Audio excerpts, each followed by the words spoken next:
Hi, my friends. Welcome back to my channel. I'm Matt Christopher, and I'm very glad to be able to have you along. First of all, please like and subscribe to this channel if you really like the information that you're receiving here. Please like and subscribe. I'd really like to see our numbers continue to rise. So thank you for your ongoing support. Today, I've got obviously some more Watchtower publications that I'm going to go through with you, which I think is very timely. But I just wanted a big shout out to Eric from Berean Pickets. He interviewed a mature age Jehovah's Witness man on his channel who was in his 80s. I think he was about 86 years of age. This gentleman had been a Jehovah's Witness since I think he was baptized in the, I believe, early 1950s, and it was a really respectful and far-reaching interview. So I really like Eric's work on his channel, which is Berean Pickets. I find it very interesting, and I think Eric does an amazing job in terms of the tapestry of former members of Jehovah's Witnesses. So well done, Eric, and to your guest on your program. So please support Berean Pickets. And that interview with the mature age gentleman is really, pardon me, is really worth watching. Now, a couple of things that Mr. Christie, that was his last name, remember that? Mr. Christie mentioned that really sort of struck home to me and brought up some memories. And there was two things that he mentioned to Eric that really got him questioning Jehovah's Witnesses. Number one was the involvement of Jehovah's Witnesses with the UN, and second was their share portfolio or their investment arm, to put it that way. Now, I've told this experience of mine, this testimonial of mine on other formats. I don't think I've mentioned it on this channel, on my channel here, but I'll tell you anyway. Okay, my situation when it came to how I found out about Jehovah's Witnesses and their involvement, for instance, with the UN, was shocking and bizarre in the extreme. Now, this is how it happened.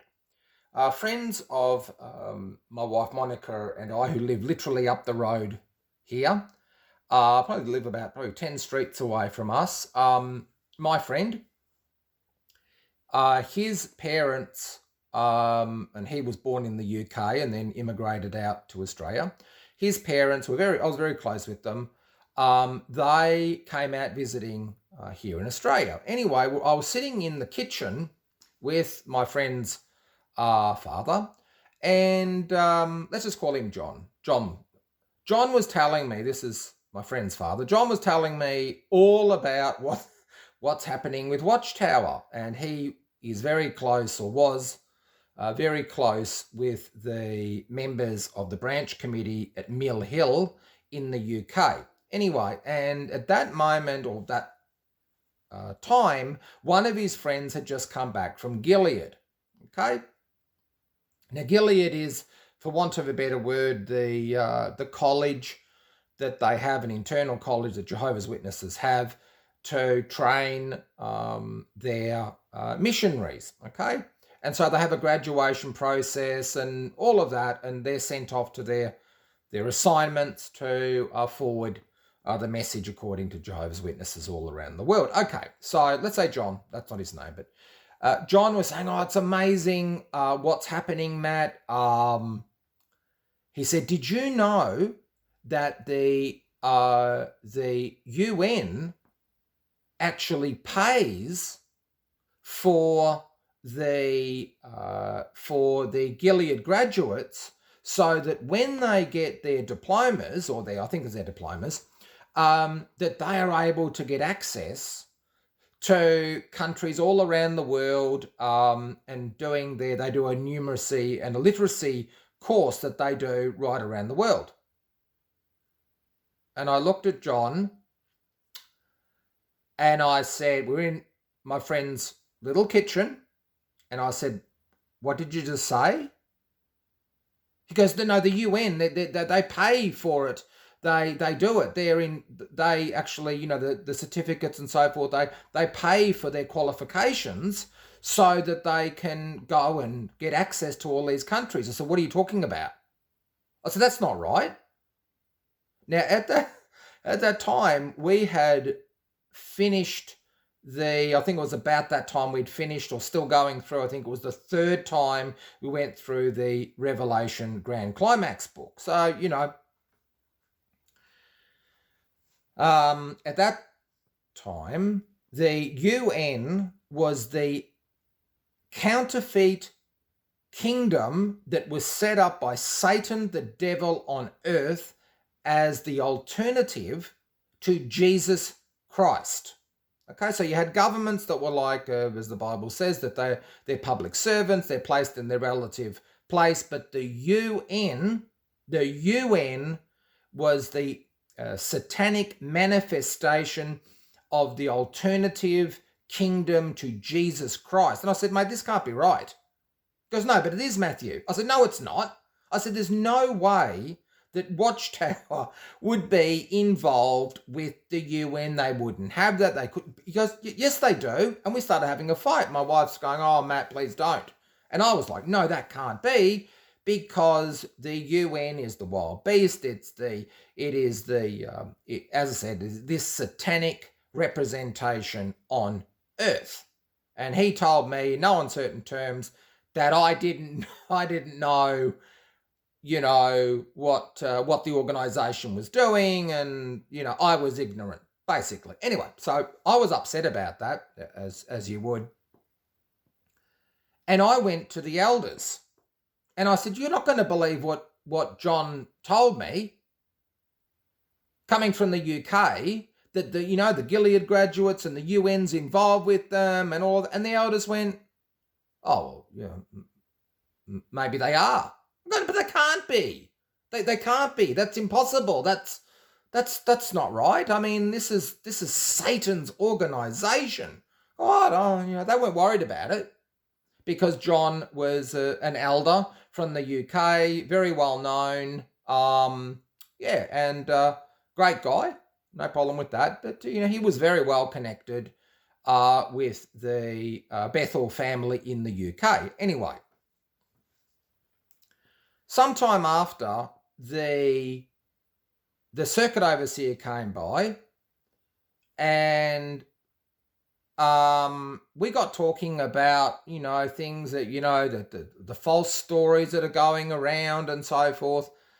And I said to him, "Oh, you're not going to believe this." I said, "I was told by a person, right, coming from the UK, that the UN was involved with the Watchtower, with the Gilead graduates, so that they could have these diplomas, and it was approved by the UN, and they paid for it so that they could get access to these countries, bona fide, I suppose, to do." First of all, the in is teaching people how to read and write, and then, of course, the end result is to give them the gospel according to Watchtower. And the CO said to me, "Well, that sounds pretty reasonable to me." And I went, "What are you talking about?" I said, same thing about the Revelation book. Look, this is what's going on. Satan's organization, the opposition to Jesus Christ, and my goodness, oh. And he said to me, I said, "Well, do you want me to get the Revelation book out?" "No," he goes, "I believe you." He said, "I'm sure it's written there." He said, "But Matt, there's a lot of things you don't know anyway." So that was that. Anyway, Then the story, well, it had broken previous to this, but certainly wide circulation sometime after that, that watchtower had been involved with the UN. It was over the library card thing and all of that. And then the elders and the CEOs were saying that there was these false reports about the watchtower being involved with the UN.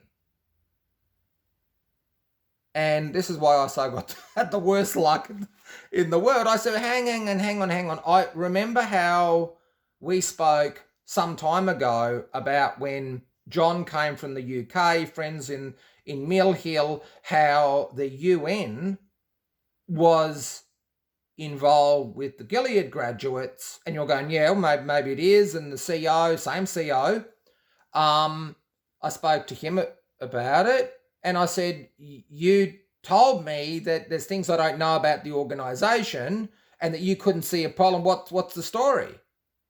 What's happening here?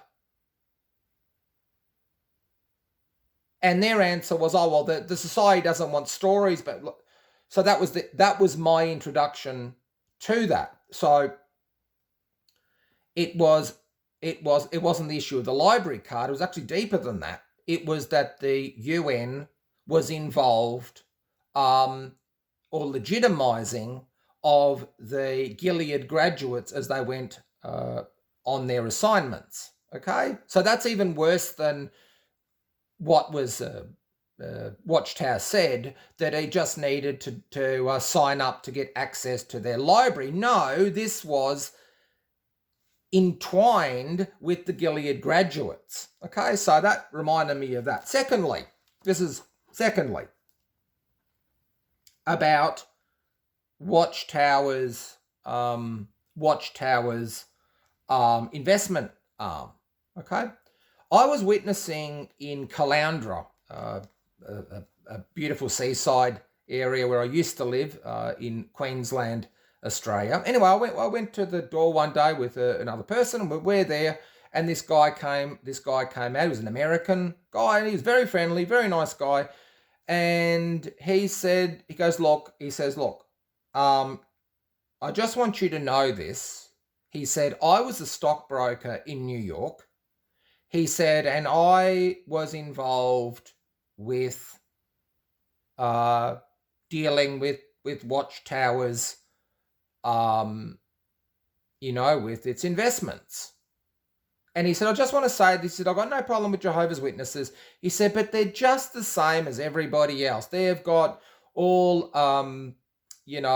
stocks in all of the, these companies that produce, weapons and this and all the stuff, the major Fortune 500 companies. And of course, I was in my early 20s, and I really had a go at this poor man. I said, how dare you say that? I said, how dare you make this stuff up? Watchtower doesn't have anything like that. How could you say that? And then he said to me, listen, he started getting angry at me, rightfully so. He said, listen. He said, my friends are Jehovah's Witnesses. He said, they are wonderful people. He said, I told them about this, and what they said, the same thing as you. Exactly the same. They didn't want to listen. They thought I made it up. He said, I'm not a liar. I'm telling you the truth. I said, I'm not saying it to offend you. He said, but you've got to know about your religion, your organisation. He said, they're just no different to anybody else. Anyway, so we left in a huff. I went back to the elders, spoke to them. And they, oh my goodness, don't listen to it. My goodness, spoke to the CEO. Oh my goodness, no way. My goodness, no. The DO came by at the time, my luck. I spoke to him. I said, can you imagine what people are saying about Jehovah's organisation? That they've got all these stocks and so forth. And I was told, this is beautiful. He said that even if the Watchtower was left stocks, okay, or shares, they wouldn't hang on to them. They just get rid of them. Even if they were left to them, in a will, they just get rid of them. Oh, okay. Anyway, it was sometime after that I realised that they did have these portfolios, and others such as Jeff from Watchtower History Channel has gone into a lot of that situation and the stocks that Watchtower held, did have, and so forth. And then, of course, a very good friend of mine, Theo, or Jason Zalda, as he's known publicly, Jason Zalda did a forensic examination into the stocks that they hold. And I remember, I've said this before, I remember speaking to him, and we're going through, this is just a Skype and so forth, going through what companies that Watchtower held, and the amount of shares that they had from companies such as the Bank of America. The one that stood out to me was the amount of shares that they held in Berkshire Hathaway, and Jason Zalda said Berkshire Hathaway, because he was looking at the other stock, or showing me the other stock that was the Lockheed Martins and so forth. So what about Berkshire Hathaway? And he didn't. I don't think he was aware who owned or what was Berkshire Hathaway, and that is Warren Buffett's private company with now Bill Gates, or I think it was now left. But anyway, the point is, I think the shares were something like maybe 300,000 or 400,000 US dollars a share. I might be a little bit off on that, but there were hundreds of thousands of dollars per share, and Watchtower was buying huge stocks. Now, the point is, they've been doing this for decades and decades and decades and decades. Okay? So, on those 2 points that were brought up in with Eric and Mr. Christie, the gentleman that had been a Jehovah's Witness, baptized Jehovah's Witness since the 1950s, those are the two experiences in my way that resonated with me. Now, the interesting point is what the interview brought out was that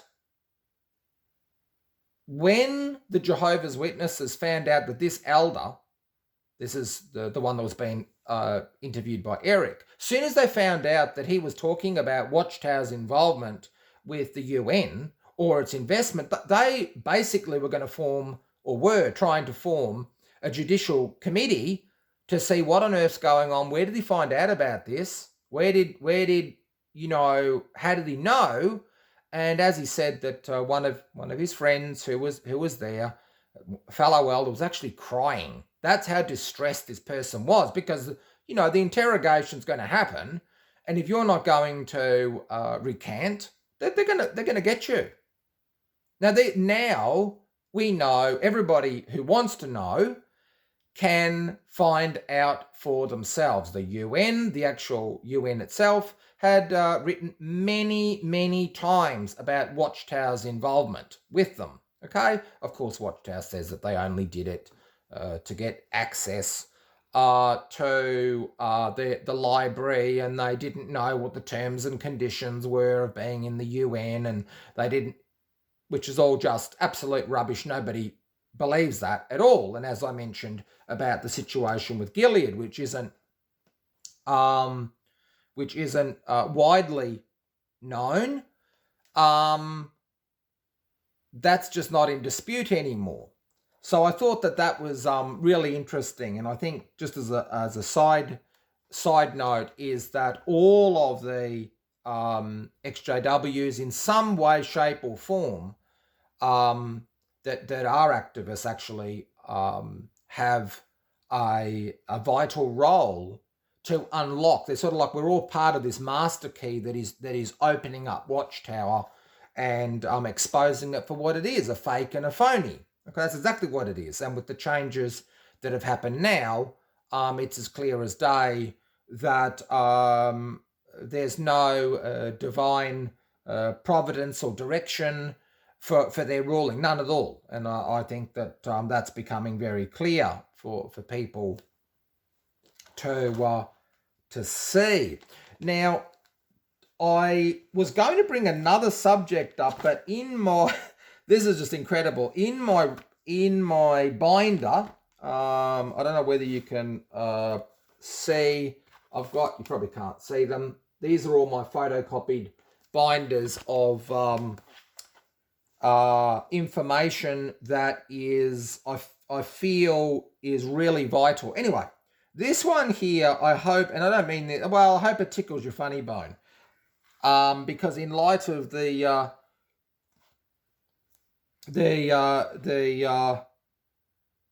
release of the pants for women and the no shaving policy for men, which is a reversal of the idiotic beliefs that we had before, I found this article.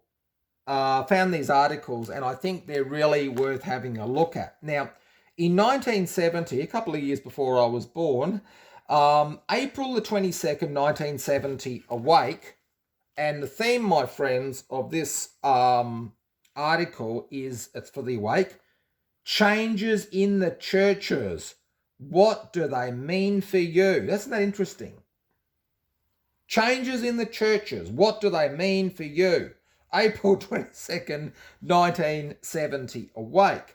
So we'll go to page 3. What's happened in the churches? Starts off here, page 3. Have you noticed the rapid changes that have been taking place in the churches? My goodness me. No doubt you have. Yes, we have. The winds of change are blowing everywhere. Heaven forbid. Okay. We'll go over, next page. And the subheading is changes that disturb people. Okay? Now, the Catholic Church is going to get an absolutely good kicking with this article, but, you can swap out Catholic Church and put in Watchtower or Jehovah's Witnesses. Still works the same. But anyway, this is what it says on page 8. Okay?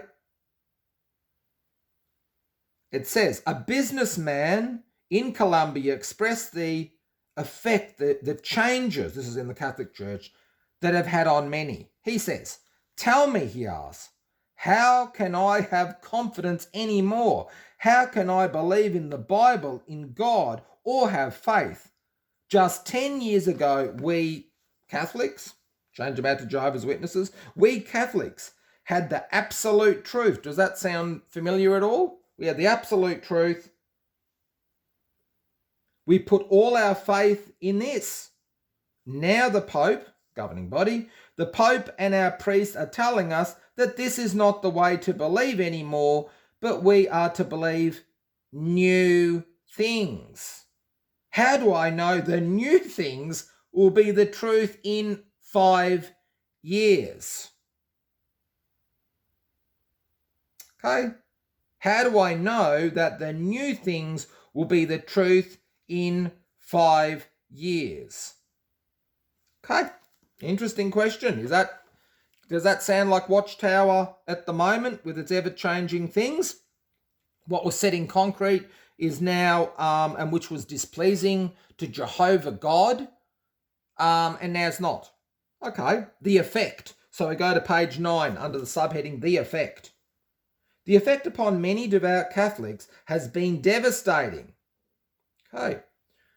All these years, I thought it was a sin to eat meat. What about I thought it was a sin to have an organ transplant? I thought it was a sin to take blood fractions. Okay.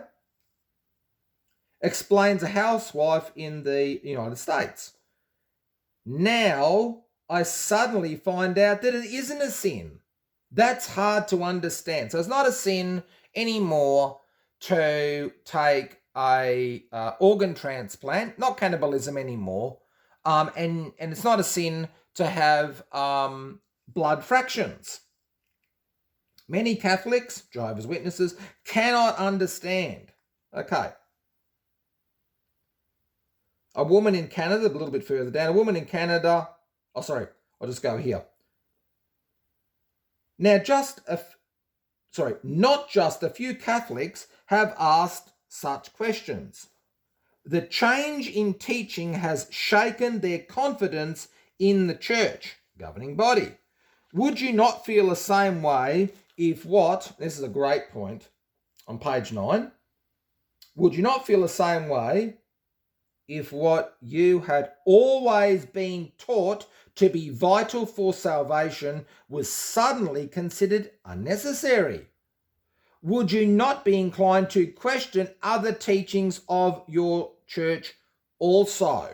Okay, what happened with the hour requirement? Was that vital? Absolutely. Absolutely vital. Okay, totally, absolutely vital that you report. What happens if you didn't put down your hours? You were going to be disciplined.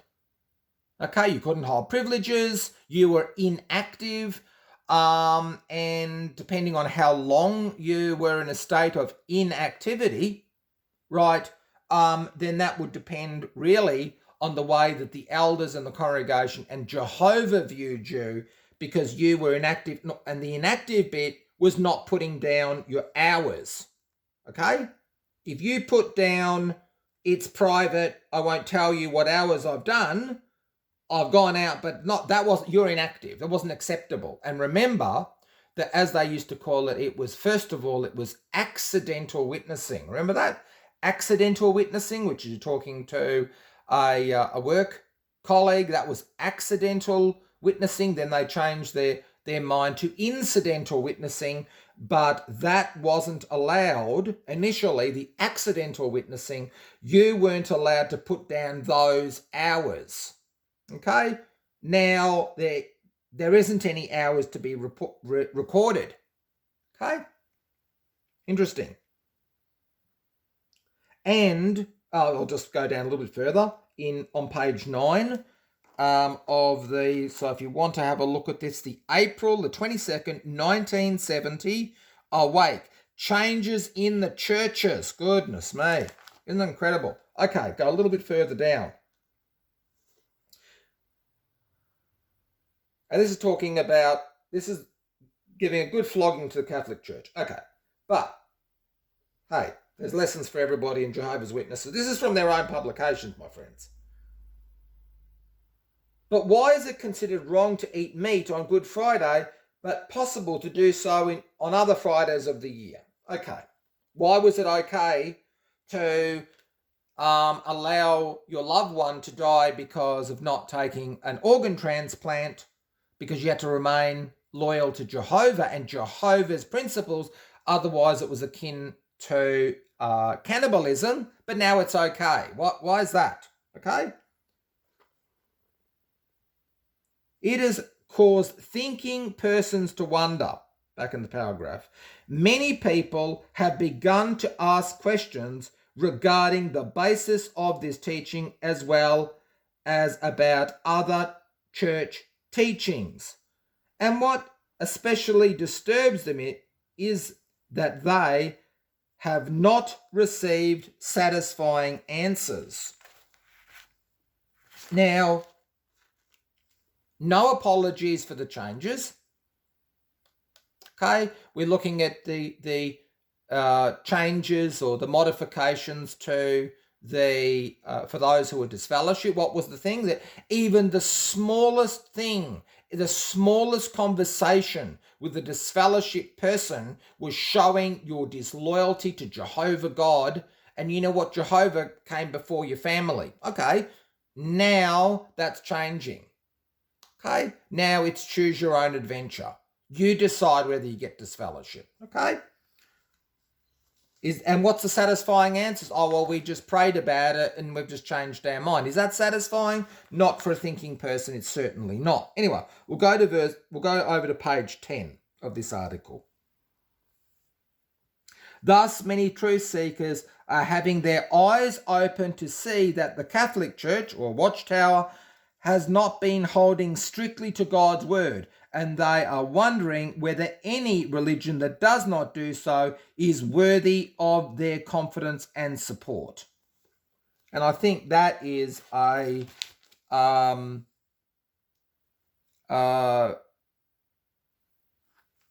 think that is a very important point to be made.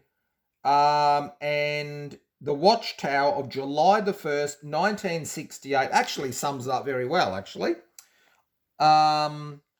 It says here, this is from the bound volume, so Watchtower of July the 1st, 1968, under Is Your Religion the True One?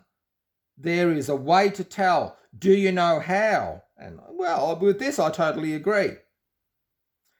It says here, how can you know for sure that your religion is the true one? Okay? Goes on to say. And this is actually very true. Very true. This is what Watchtower, they're accusing themselves here. It says here, so the test is a relatively easy one to make. It is, yes it is. If a religion is not in accord with what the Bible teaches, then it is not in harmony with the truth. It is not the true religion. Romans chapter 3 and verse 4. You have nothing to fear in examining your belief by the standards of God's word, for if you have the true religion, you can only be reassured.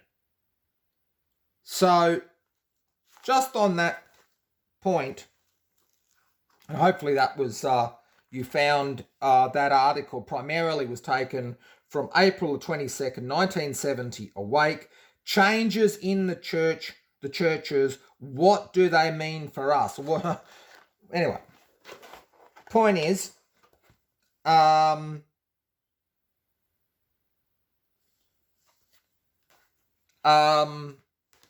Phil Evangelisnos, who also does an absolutely amazing job with his videos. Phil brought out that there's some very, very substantial leaks of the tracking of where Watchtower is going to be in the next few years. And from what I understood from what Phil was saying on his channel and the leaks that he's got, is that within the next 10 years, effectively there won't be any conventions anymore. The cart witnessing is going to stop because it's really not effective. Well, I don't know what it's actually doing, but anyway, it's not doing anything really. And also that the plan is that within 10 years, the name Jehovah's Witnesses will be gone. Now, never mind the issues, for instance, 607, very pivotal year for Jehovah's Witnesses. 1914, is that going to be it? What about the 144,000? 144,000 going to be the only ones going to heaven. 144,000, that is an absolute rock bed. Is that going to change? Well, I would say yes. 100% it's going to. But what's been said about all of this? So, hopefully, actually, I'll end on this. I've got another one because I love my research. This is from the Red Beast, I call it. The You Can Live Forever in Paradise on Earth, okay? And that was page 32. And I'll just read a little portion. So, the Live Forever book, pages 32 and paragraph 20. And I'll leave it on this, but I love this for the situation that Watchtower is in. Verse 20 of the Live Forever book on page 32. How should you feel if proof is given that what you believe is wrong? For example, Say that you're in a car travelling for the first time to a certain place.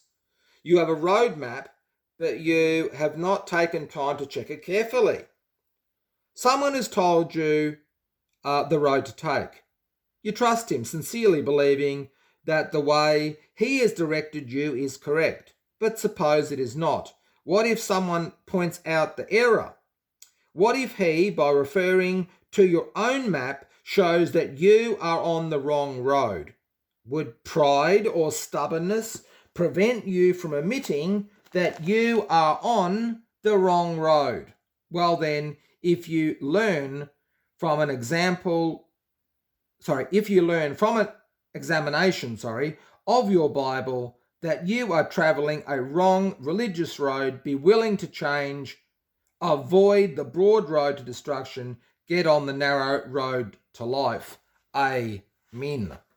I'll just leave that with you because I think that is great food for thought, especially for those of us who are Christian. And that comes from the You Can Live Forever in Paradise on Earth, the Red Dragon, pages 32 and verse 20. And I know that many of you actually go and check these up. So thank you very much for that. Now, I hope that this video has been encouraging, thought-provoking, and thank you for your support. So please like and subscribe. I'm Matt Christopher, and I will speak to you very soon. Thank you.